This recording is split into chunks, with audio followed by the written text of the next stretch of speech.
Story 1. Boxing Day after Christmas.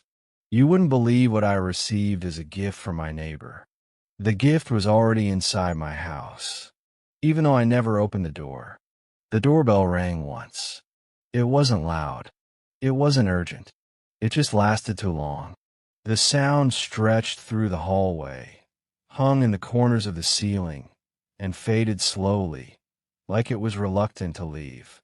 When it finally stopped, the house didn't return to normal. The refrigerator hummed lower.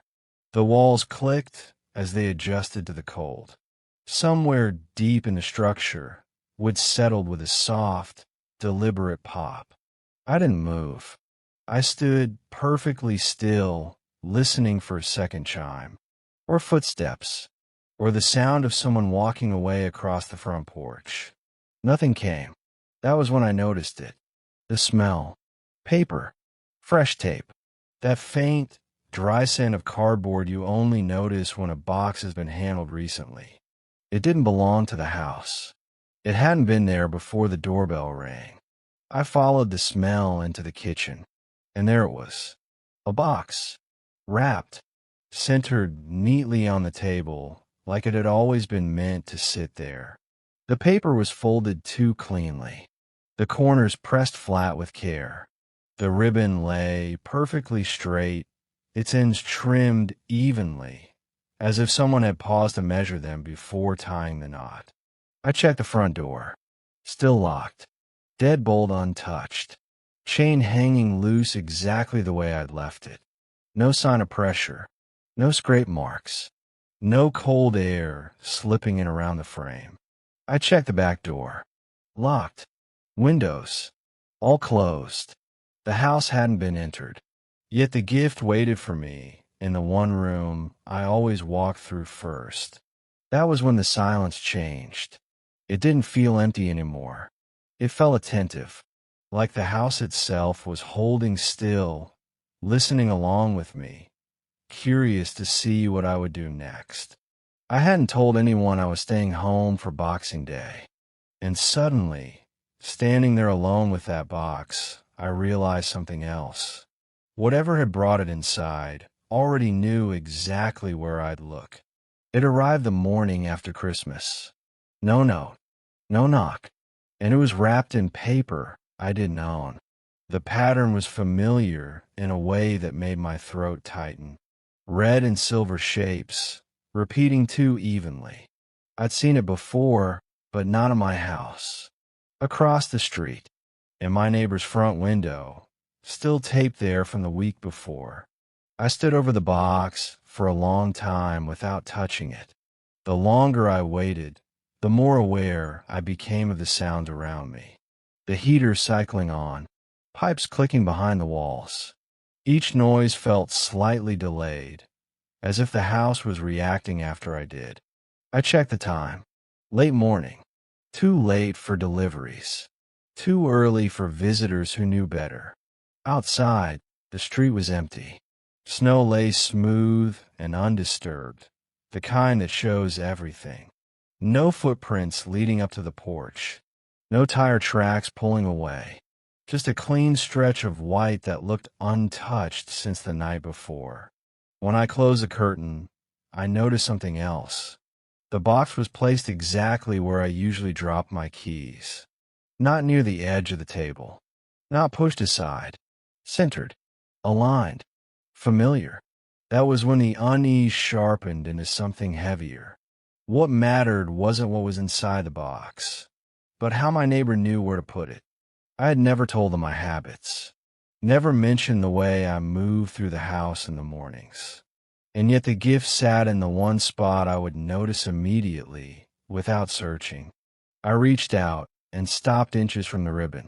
The air around the box felt different, warmer than the rest of the room, as if it had been handled recently, as if someone had stood right where I was standing now, making small adjustments until it felt right. From the living room, the floor creaked softly, not a step, more like a shift in weight. I pulled my hand back.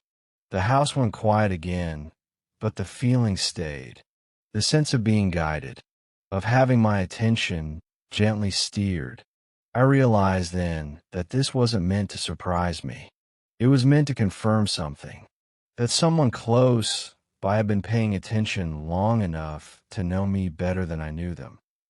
It was Boxing Day morning, the kind that usually comes with movement. Cars starting, doors opening and closing, the lone noise of people returning gifts or leaving town.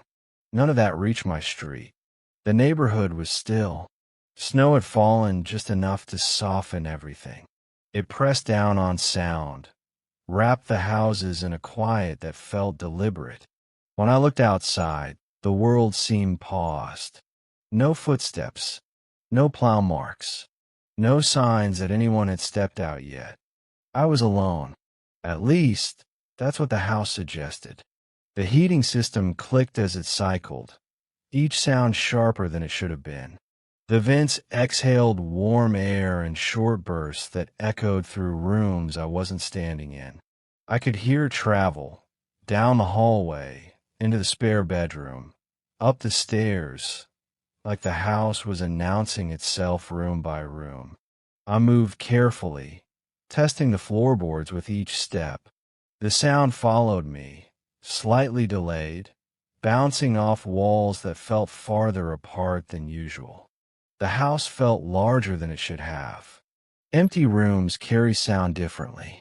When I passed the living room, I noticed the curtains. They were open by a few inches. Not wide, just enough to let light in, just enough to see out. I stopped. I was certain I had closed them the night before. I always did. The habit was automatic. A small boundary I kept without thinking. I stood there listening. Nothing moved outside. The snow lay smooth against the window, but the glass reflected the room behind me. And for a moment I had the uneasy impression that the reflection was paying closer attention than I was. I reached for the curtain and pulled it shut. The fabric slid too easily, as if it hadn't been resisting in the first place. Behind me, the heating system clicked again, louder this time. I stayed still until the sound faded, counting the seconds between each mechanical knock. The rhythm didn't settle the way it usually did. It felt uneven, as though something in the house had changed position. I glanced back toward the kitchen. The box hadn't moved, but the space around it felt occupied now. Not crowded, prepared, and standing there, with the snow pressing silence against the windows and the house amplifying every breath I took, I understood something I hadn't before. Being home alone doesn't mean nothing else is present. It just means there's nothing to interrupt whatever is already familiar with the space. I went back to the kitchen. The box was still there, exactly where it had been, wrapped neatly, edges sharp, ribbon tied against the paper as if it had been pulled until the fibers resisted. I checked outside again. The snow near the front steps was untouched. Smooth. No impressions. No scuff marks. Not even the shallow dents you get when someone pauses before knocking. Nothing. The wrapping paper caught my attention this time. The pattern wasn't generic. It was specific. I'd seen it through my neighbor's window the week before, stacked beneath their tree, reflecting the same dull shine in the lights. Identical. I checked my phone. No door alerts. No camera notifications. No missed motion warnings. Everything read normal, as if the house had slept through whatever happened. I stared at the lock on the door longer than necessary. I don't remember unlocking the door. The thought arrived fully formed, heavy, and it didn't leave. I reached for the ribbon. It wouldn't budge. Not without effort. Not without the kind of force that would tear paper or leave evidence. The knot was firm, practiced, tied by someone who knew how much resistance it should have. I leaned closer. The box smelled faintly of aftershave. Not mine. Clean. Familiar in a distant way. Something I'd noticed before when passing too close to someone else's space. I stepped back and looked out the window again.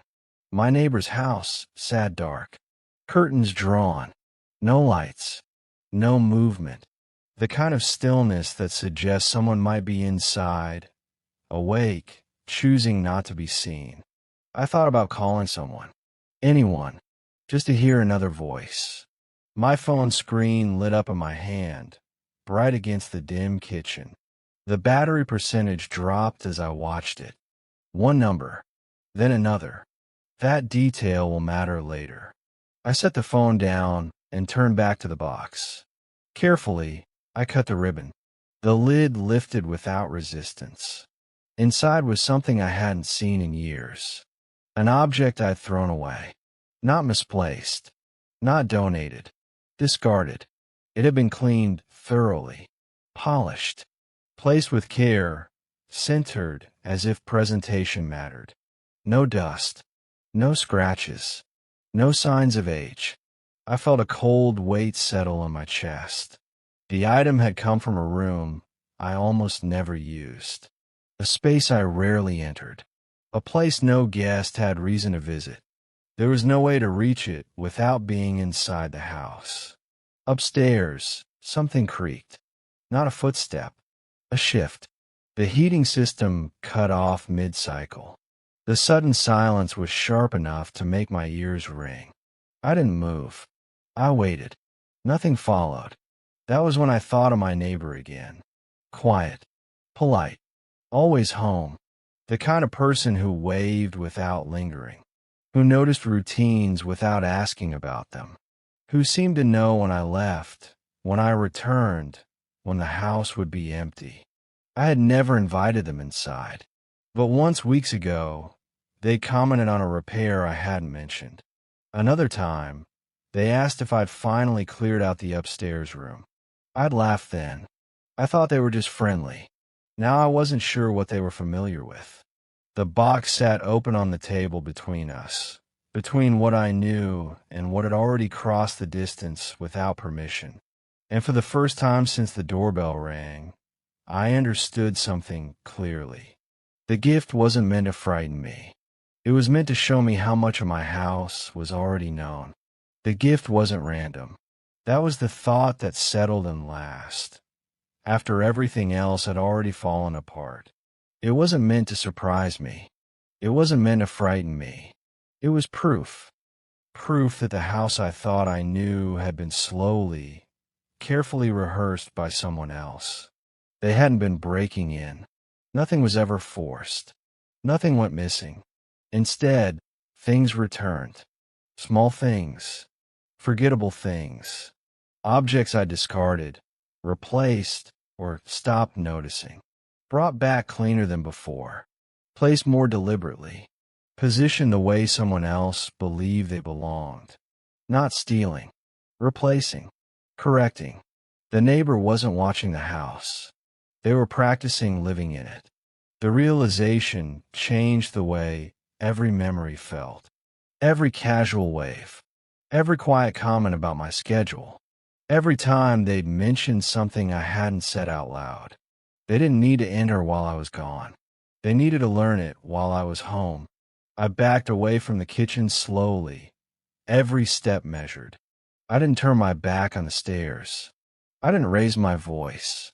I moved the way you do when you don't want a space to notice you've decided to leave it.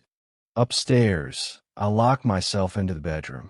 The click of the lock sounded thin, inadequate. I stood there listening. The house shifted. A drawer sliding closed downstairs. A cabinet door meeting its frame gently. Not rummaging.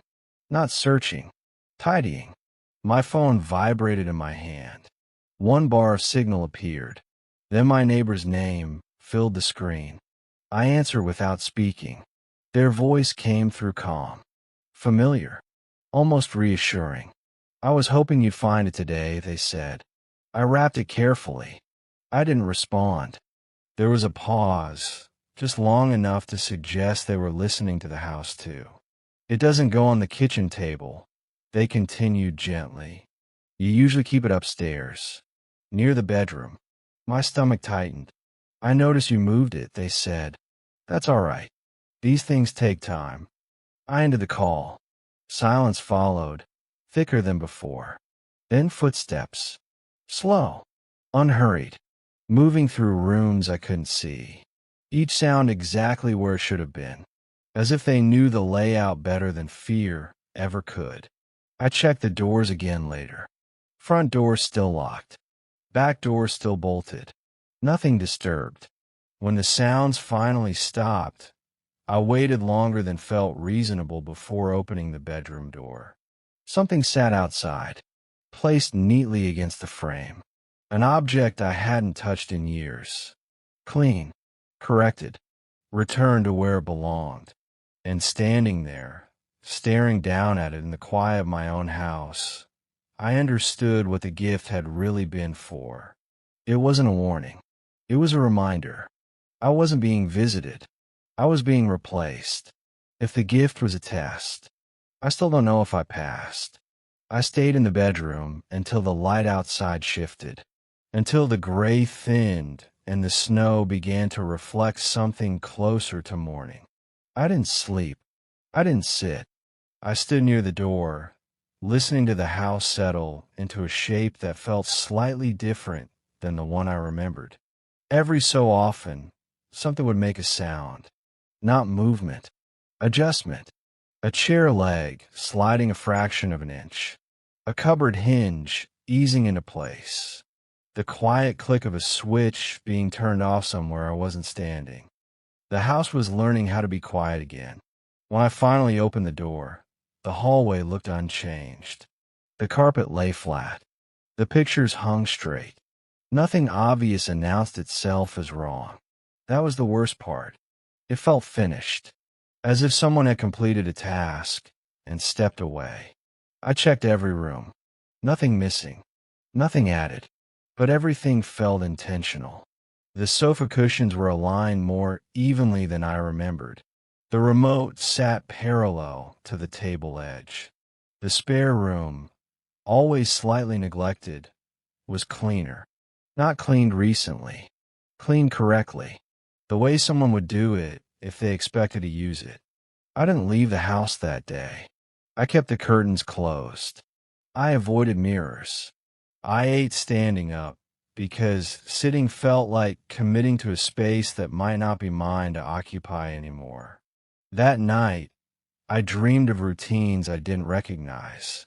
Hands reaching for switches before lights went out.